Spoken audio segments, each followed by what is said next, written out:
សប្តាហ៍ថ្មីដើម្បីជាការបម្រើអារម្មណ៍ទស្សនិកជនដែលស្នេហាវិស័យកីឡាប្រដាល់គុនខ្មែរនិងលើកកម្ពស់ក្បាច់គុនដូនតាស្ថានីយ៍ទូរទស្សន៍ PNN សហការជាមួយនឹង Boostrong ចុងសប្តាហ៍ថ្ងៃសៅរ៍នេះនឹងនាំអារម្មណ៍ទស្សនិកជនមកទស្សនាការប្រកួតគូពិសេសគូដ៏ជក់ចិត្តចំនួន5គូនៅក្នុងប្រភេទទម្ងន់ខុសៗគ្នាដោយនៅក្នុងនោះមានគូមិត្តភាពអន្តរជាតិមានរហូតដល់ទៅ2គូអមជាមួយនឹងគូមិត្តភាពជាតិចំនួន3គូផ្សេងទៀតផងដែរដែលបានសម្រិតសម្រាំងឲ្យមកបង្ហាញសមត្ថភាពនៅស្នៀតប្រយុទ្ធចំពោះគូឯកប្រចាំសប្តាហ៍កីឡាករធុនវណ្ណាមកពីក្លឹបប្រដាល់ធុនសុភាគុនខ្មែរប្រកួតក្នុងប្រភេទទម្ងន់60គីឡូក្រាមចុងសប្តាហ៍ថ្ងៃសៅរ៍នេះរូបគេនឹងឡើងមកស្វាគមន៍កីឡាករអារីយ៉ាណា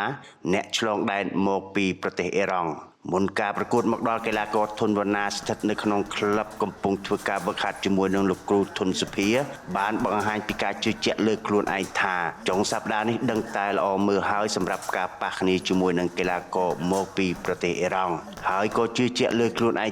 70% ថានឹងអាចយកឈ្នះបាទការបង្ហាត់គឺបានពេញលេញបាទសម្រាប់ខ្ញុំសង្ឃឹមលើខ្លួនឯងថានឹងមានលទ្ធផលល្អបាទហើយខ្ញុំជឿជាក់60ទៅ 70% បងបាទគឺសម្រាប់ខ្ញុំអត់សូវឆែកប្រវត្តិដាច់គូទេបងគឺដាក់មកដឹងតែដល់ថ្ងៃវាយឡើងវាយបាទគឺសម្រាប់បរទេសផ្សេង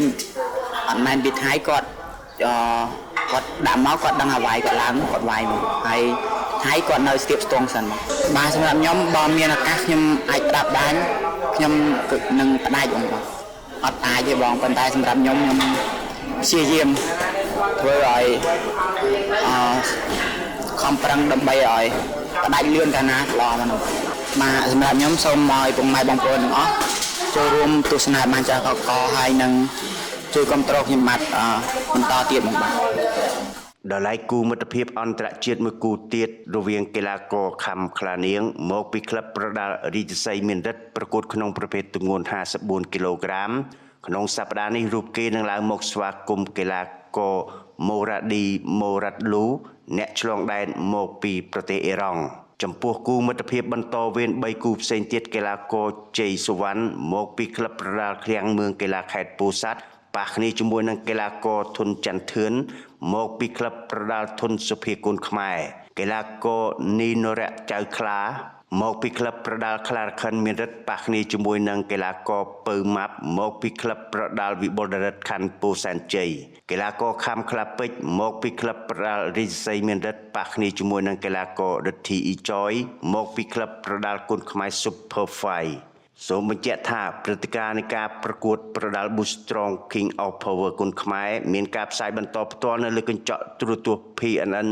Page Facebook PNN Sport ចាប់ពីវេលាម៉ោង 5:30 នាទីល្ងាចតទៅទស្សនិកជនក៏អាចចូលរួមទស្សនាដោយផ្ទាល់បានផងដែរ